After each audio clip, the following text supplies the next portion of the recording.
चलिए खबरें आपको विस्तार से दिखाते हैं। लॉकडाउन ने जयपुर के गेटोर की छतरी पर लंगूरों का बुरा हाल कर दिया है। यहाँ के सभी लंगूर इतने कुपोषित हो गए हैं कि उनका शरीर कंकाल बनने लगा है और शरीर पर एलर्जी की खाल सूखने लगी है और उससे खून बहने लगा है। वहीं अब वन विभाग ने पहल करते हुए इन लंगूरों का इलाज शुरू कर दिया है। की गेटोर की छतरी में यहाँ पर लंगूरों में एक बहुत ही खास तरह की बीमारी सामने आई थी, जिसमें उनका पूरा जिस्म खाज से भर गया था और जिस्म कंकाल में तब्दील होने लगा था। यहाँ पर इन लंगूरों को पकड़ लिया गया है और मुहाना पर शहर से दूर लाया गया। पहले ये संभावना थी जांच की, क्या नतीजा सामने आया जांच? सर 4 दिन पहले हमने इनको पकड़वा कर ब्लड सैंपल लिए, पोटी सैंपल लिया, स्किन स्क्रबिंग लिया। उसकी हमने स्थानीय लेबोरेटरी से जांच करवाई है, लेकिन ब्लड के अंदर किसी भी तरह का इन्फेक्शन होना नहीं पाया गया है। इन्फेक्शन नहीं है तो फिर क्या सामने आया रीजन? जहां तक मेरे को लग रहा है ये किसी तरह की एलर्जिक रिएक्शन है। हो सकता है खान पान की वजह से एलर्जी हो सकती है, हो सकता है किसी केमिकल एलर्जी हो सकती है, या न्यूट्रिशनल डेफिशिएंसी हो सकती है। अच्छा, न्यूट्रिशनल डेफिशिएंसी मैंने पोटेशियम और कैल्शियम मैग्नीशियम करवाया था, उनका level up to the mark है। एक एलर्जी के पान में जो इंसानी खाना इनको दिया जा रहा है वो नहीं दिया। ये जो आपने देखा ये खाल में क्या हालत थी, अब क्या तब्दीली आई है? पहले इनकी खाल की है, काफी ब्लड बह रहा था इनके, अब काफी सुधार हो गया इसमें। इसके अंदर ये पूरी तरह से सूख चुकी थी। हाँ हाँ। तो शरीर इनका कंकाल में तब्दील इसी वजह से हो रहा था। इनके बालों के फर उड़ गए थे।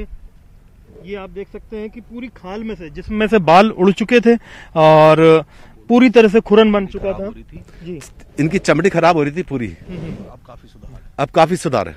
ये बिल्कुल आप देख सकते हैं। लेकिन अभी जो उनके हाथ पे ऑइंटमेंट लगाए गए हैं, इसमें एलोवेरा से लेकर के कई तरह की चीजें लगाई गई हैं। खुजली हालांकि इनके जिस्म में जारी है, लेकिन अब रिकवरी होती जा रही है। क्या पूरा मामला है? अब आगे आप कैसे इसमें दवाइयां या चीजें लगा रहे हैं?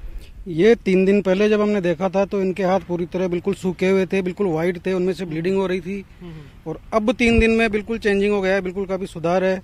अब हम 1 केज और कर रहे हैं, जिससे कि कैटेगराइज कर लेंगे इनको। जिनमें कम संक्रमण वाले हैं उनको अलग रखेंगे, ज्यादा संक्रमण वाले हैं उनको अलग रखेंगे, और स्पेस भी अच्छा मिलेगा। जल्दी छोड़ दिया जाएगा इनके गेटोर वाले इलाके में? बिल्कुल, पुनः रिकवर होने पे फिर वापस छोड़ेंगे। कैमरा पर्सन गणेश यादव के साथ में अरबाज अहमद, न्यूज़ 18 के लिए जयपुर से।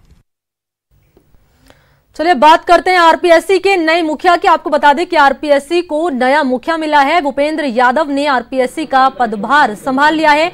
नए चेयरमैन भूपेंद्र यादव ने यह पदभार संभाला है और पत्रकारों से बातचीत में भूपेंद्र यादव नई जिम्मेदारी को समझकर उपेक्षा पर खरा उतरने के प्रयास, आयोग के कामकाज और तकनीकी पहलू को समझना है, युवाओं की अपेक्षाओं पर खरे उतरेंगे। यह बयान भूपेंद्र सिंह जी ने दिया है।